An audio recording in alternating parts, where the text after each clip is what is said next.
A hurt reindeer tries to live with her condition, but a bellboy may change her plans. Somebody write this.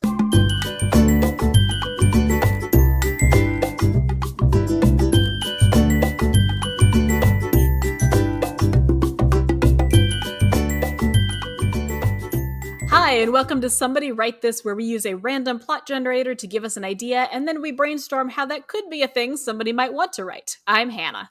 And I'm Jenny. And to help us with our brainstorming today, we have a guest. Let's welcome Kellie Kirkpatrick. Hello, Kellie. Hello. I'm happy to be here. Yes, we are very excited to have you on here. Listeners of the podcast for a while will know Kellie had another family member. Her husband, Randy, was on the podcast. Oh gosh, like a while back. He was like episode 8 or 9, I think. It was a long ways back. And I've been jealous ever since. It was a good time. So we're excited to have you with us this time. So we're going to take a couple minutes and get to know you as a story reader, as a storyteller, maybe. So let's start off with just a baseline question. What kinds of stories are you typically drawn toward? Genre, medium, anything that you're like, yeah, this is my kind of story. I am a sci-fi nerd, so I like things that involve space and aliens. I'm a huge fan of Stargate, Star Trek, Star Wars, in that order, and Doctor Who. Love Nice. 13 Doctors. She's my current favorite.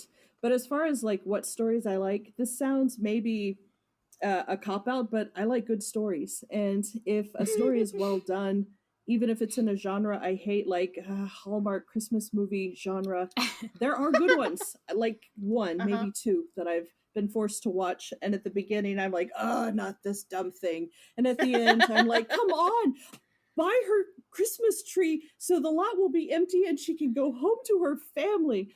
But if it's well written, any genre can be good. And of course, any genre can be absolutely terrible if they just phone it in or try to cram things. I feel like stories tell themselves if you let them. I have an overactive imagination, so I can't do horror, or I have images, when I turn off the lights in the living room and I have to go down the dark hall to my bedroom, my brain's going to go, I bet there's a monster sneaking up behind you. I'm a grown woman. It still happens. So, but I still managed to watch, Get Out and Us, which even the trailer gave me nightmares, but it was well done, so I had to watch it. Folks who are sci-fi nerds, I love digging down to that a little bit more because there are so many branches of sci-fi because you've got, it sounds like you are really drawn toward space stories as opposed to mutants on Earth stories, although they can also be good. But is there something about space travel stories? What do you think really makes draws you to that branch of sci-fi? That's a good point. I've always loved to travel. As a kid, my grandparents took us everywhere. We went to Alaska when I was, I think, 6 or 7. So, foraging strange places has always been in my life histories. So I guess that's a good point. The adventurous, see what's out there kind of aspect. And of course, with Stargate, the real appeal is that gate where you need to be somewhere super far away and you step through and you're there. There's no flight delays or jet lag or driving in really boring territory. You're just there. So that's appealing. But I also like the way it's written. And of course, Star Trek has lots of different ones, and Deep Space Nine, which has less of the exploration, is the better written story. There's something appealing about going someplace that we don't have here. So there's kind of a hopefulness in that even if we trash this place, there are other options. Not that I encourage trashing it, I'm just saying, right, if we have to call it, maybe we have options. Yeah, it's nice to be hopeful about that. I mean, maybe. Okay, give me best and worst sci-fi story, planet, or world to travel to. What do you really wish you could get to, and what are you I'm so glad that as far as we know, that doesn't exist? Well, Tatooine always just seemed horrible. I kind of agree with Anakin. I hate sand. It gets everywhere. So a world of just sun and sand, I can't imagine anything more horrible. Because I'm not a fan of summer. I like springs, falls, not a beach winters. person. No. And on the flip side, the one that you wish you could go to. That's harder because there's most of them options. But right, just kind of hop around. One with good food, I think, and appropriate shade. There you go. There you go. All right. Well, thank you so much for sharing a little bit of that. We have now kind of like a little window into your tastes and your interests, and maybe those will guide where we're going in our brainstorming, and maybe not. We'll find out. So we're going to jump into that. And as a reminder, our synopsis is: a hurt reindeer tries to live with her condition, but a bellboy may change her plans. So I like that we've got a lady reindeer. That's nice, because most of the time in the fictional stories of reindeer, most of them are men. So yeah, so has she been like injured in the line of duty, like, or has some kind of ongoing injury that continues to cause her chronic problems?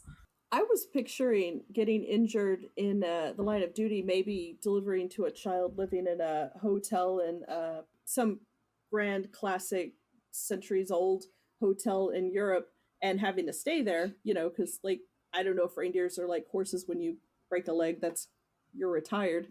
But it is a good point that I can't imagine hauling that giant sleigh with enough toys for every child in the world. That's got to do damage to your joints. So maybe she has arthritis. So is this one of the famous 8 reindeer then? Yes, or well, that's they get the screen time and the notoriety, but you got to have the B team, because again, that's a lot of work. Well, and as far as we know, I mean, we don't. Santa seems to be immortal. We don't know that his reindeer are. So maybe that was like the original team, and you have to keep, training replacements for when they retire. So the names are like jersey numbers, or a title. Yeah. Maybe the names are a title more than a. Oh yeah. Yeah. Oh, like the Comet reindeer always has this role on it. Yeah. Right. Yeah. I'm the new Blitzen. I'm the new Blitzen. Yes. Right. Yeah. I kind of like that they're the title of that. Yeah. I was kind of picturing, maybe has been training for forever to try to be part of this team, and then her first time out, something happens. Maybe they land somewhere and somebody thinks that gets freaked out and shoots at them. Because in reality that would absolutely happen. It would if somebody saw animals on your roof. That's what happens. Right. Or she lands wrong and breaks her foot or something. Yeah, something happens while she's out there, and so she gets hurt, and she's like trying to bring herself up to be in peak physical condition to be able to do it again next year. Though I think those are the stakes, is she's trying to be able to get back and be able to function in whichever injury this is, so that she can get back on the team. There would definitely be a sports montage in there, and I like that. A training montage. Yes. For a reindeer. Right. Which, yeah, so she's trying to live with it. So maybe that means she is temporarily at least giving up on her dreams. Maybe the bellboy comes in and has a way for her to be able to either fix herself. The question I have is she's a hurt reindeer. Is her condition the same thing as her injury? I think so. I think it's the ongoing effects of her injury. Like maybe she broke a leg and now her leg is too weak to be able to land correctly or something. See, I was picturing like maybe she was nearsighted but didn't tell Santa or something. Okay. So so you're thinking the hurt and the condition were completely separate plot points. Right. How does the hurtness connect then? I don't know. Oh, which is fine. I didn't know if you had an idea in mind. Well, maybe her hurt is not physical. She's just deeply saddened. Yeah. We do know that reindeer can be cruel. Yes. They're games. I don't know if I buy it as an emotional because I think it would have to be like one specific hurt, not just like somebody who is, it's not a hurting reindeer. There's like the fact that it's a hurt reindeer implies to me a one-time something that hurt her that maybe continues on. Okay, you're right. The physical injury makes more sense. I'm gonna fight for this because I think it makes the most sense. And because we have enough to figure out with the bellboy. Although I will say, when Jenny said it's is the hurt and her condition the same thing, I thought, ooh, that could be deep. Maybe it's not. Maybe her condition is that she has a torn ligament or hip dysplasia. I don't know, some injury from a bad tile or something. But maybe her hurt is refusing to admit the fact that her career might be done. And she's trying to push. So it could go either way. Either she's trying to keep fighting when she really should just retire, and the bellboy is going to, help her see that she can be enough without being Santa's reindeer. Or she wants to quit because it's too hard, and the bellboy helps convince her to keep fighting for her dream. So I don't know, either one could be a good strong story. So I liked the idea that you started, that this injury of some sort happens at a hotel. Maybe she gets injured at a hotel. It changes her life forever. Maybe she goes back there for some reason. And that's where she encounters the bellboy. Like maybe she's going back to, I don't know, to achieve closure. What do you think? Okay. So it's a night when they come, and maybe it's a little icy, and her harness, it's her first time out. The harness wasn't tried yet. It had a flaw. She slips on a bad tile on the roof of this hotel and gets hurt really bad and cannot continue.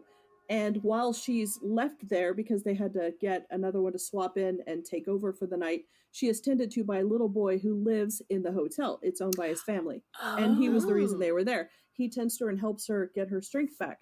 And years later, she has to come back to the hotel because at that point, her career is done.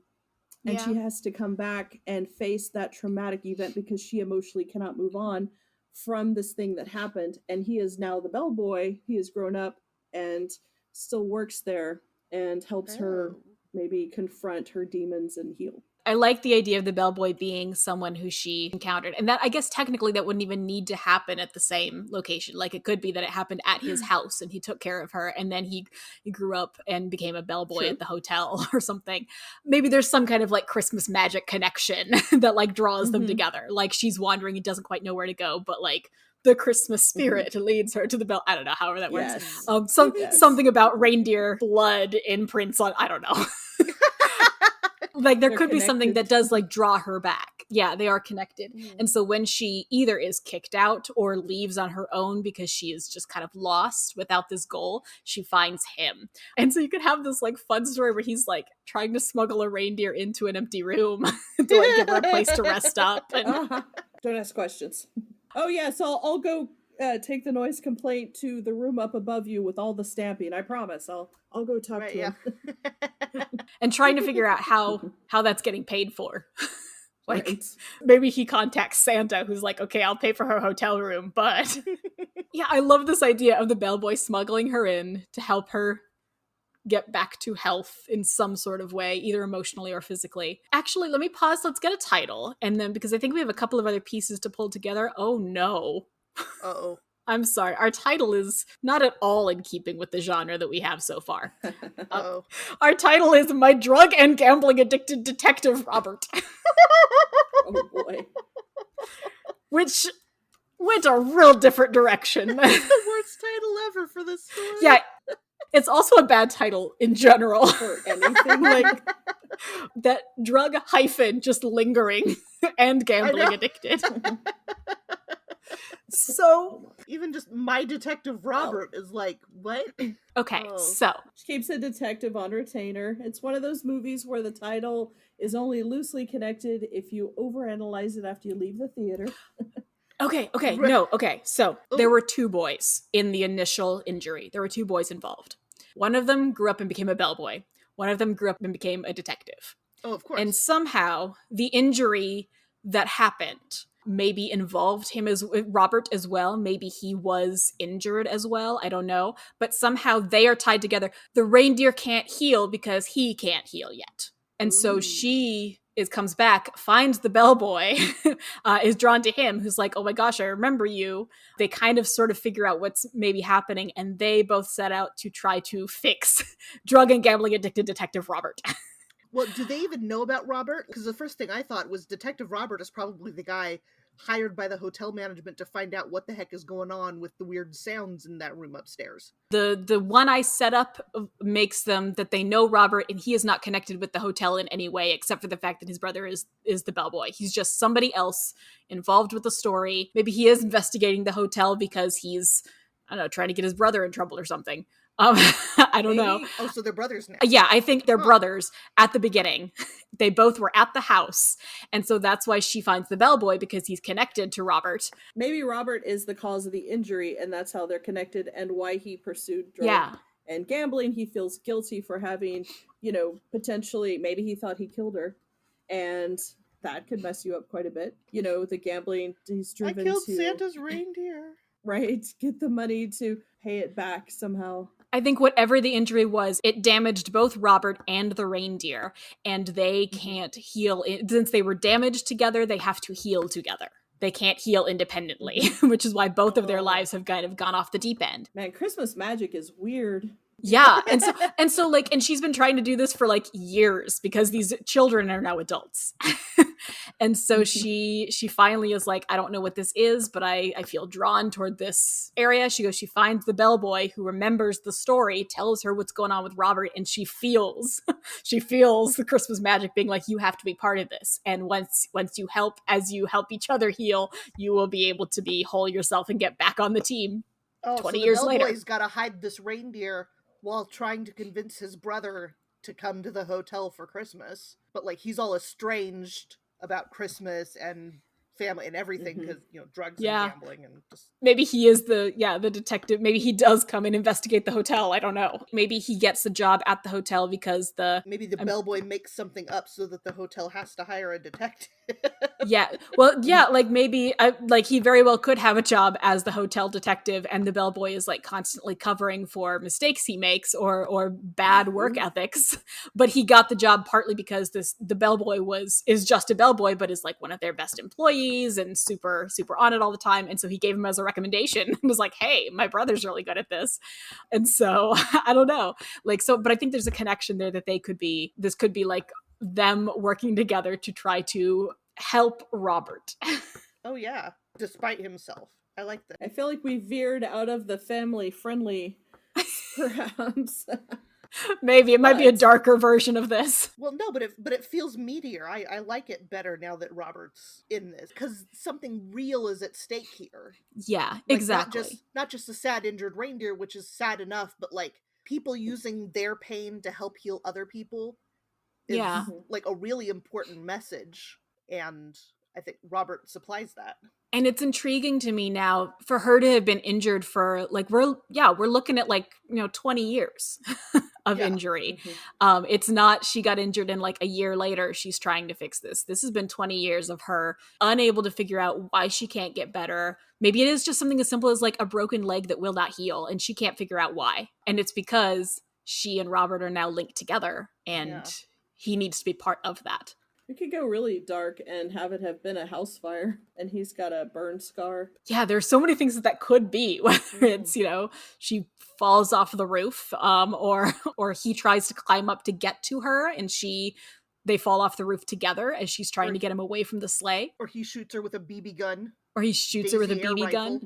And that startles her into kicking something down the chimney you could have a fire as well. Like it could be just this chain of events that both of them get injured in the process and Bellboy is fine. So I feel like we are close to the end of our actual brainstorming time. This feels almost ready to hand over.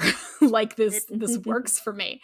Is there any other piece of this that we haven't delved into that would be important or that's still like sitting in the back of your brain? Because we got a couple minutes.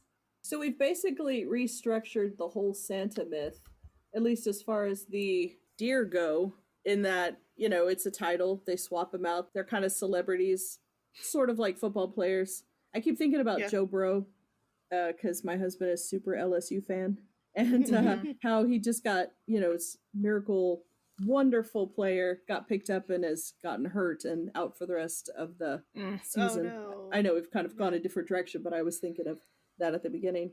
But so I guess they're kind of like the athletes of the magical world. Yeah, you have this person who, and initially we were having her being a very young new reindeer to the team, but maybe this is something she's been doing for a little while, or maybe she had like achieved like peak celebrity and then lost it all and was just like, oh, it'll be fine, I'll get into training and I'll right. Maybe there is some magic to flying and she can't turn that on anymore. That is definitely possible. I think this has like an interesting, there's a lot of cool stuff to explore and a wide variety of directions you could take it, like how dark and how silly and how magical. I would love to hear this. And this is, of course, coming out on December 24th. So here's a lovely little Christmas story for everybody about drug and gambling addicted detectives and the reindeer who help them.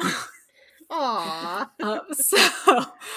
So let's go ahead and we'll close our brainstorming out, and we're going to toss that over to our listeners. I'm kind of inspired by this. If you are, draw some pictures, write a scene, sketch out some characters, and let us know. Send them in to us, and we will always be happy to share them on the podcast, on the blog.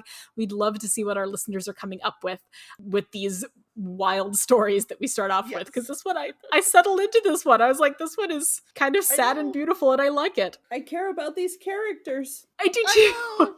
I want Robert to be okay. All right, so we are going to go ahead and transition to our recommendations section, where we get to recommend a story that we think our listeners should check out. So I'm going to go ahead and I'm going to recommend a movie that I watched recently.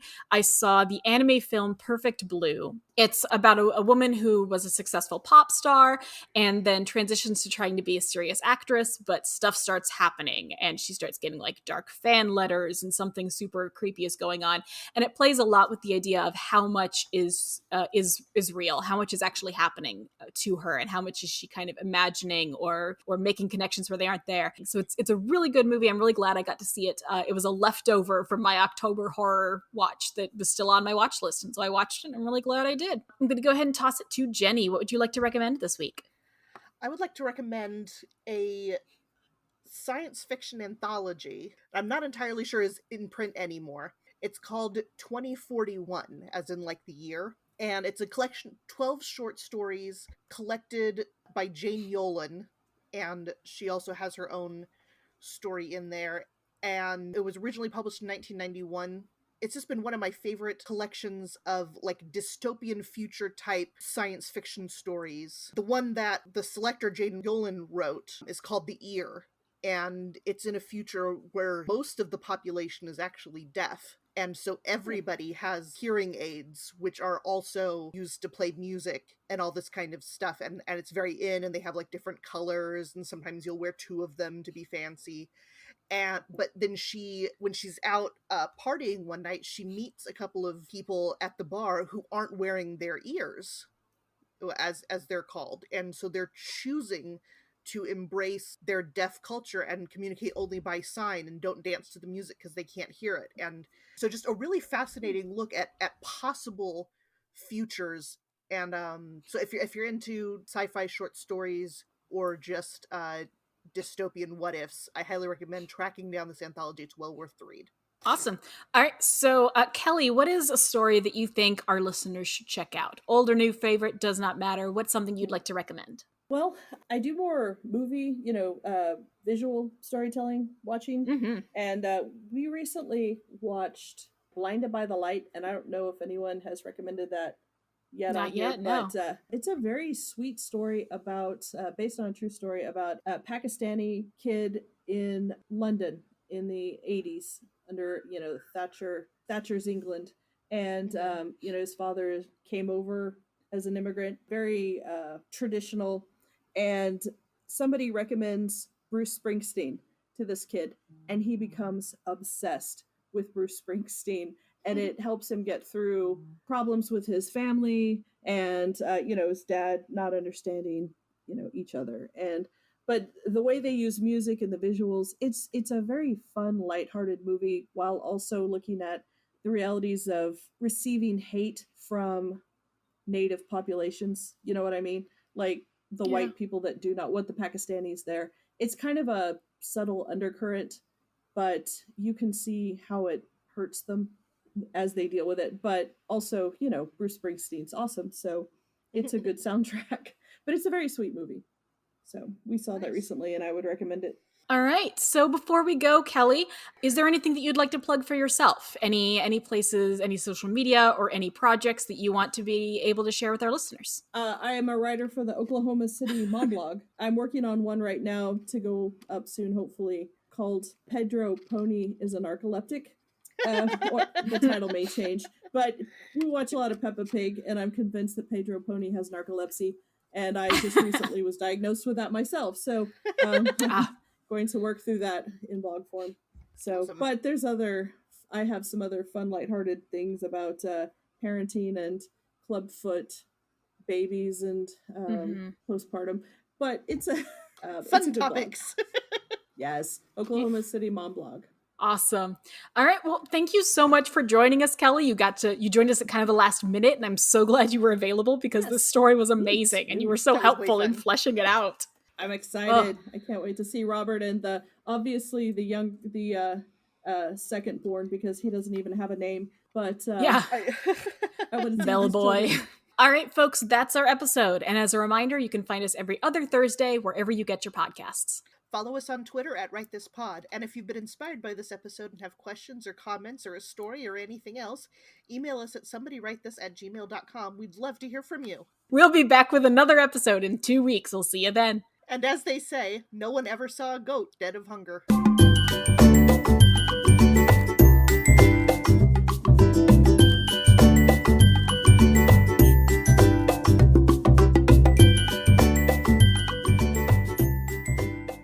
We'll be back with another episode in 2 weeks. We'll see you then. And as Merry they Christmas.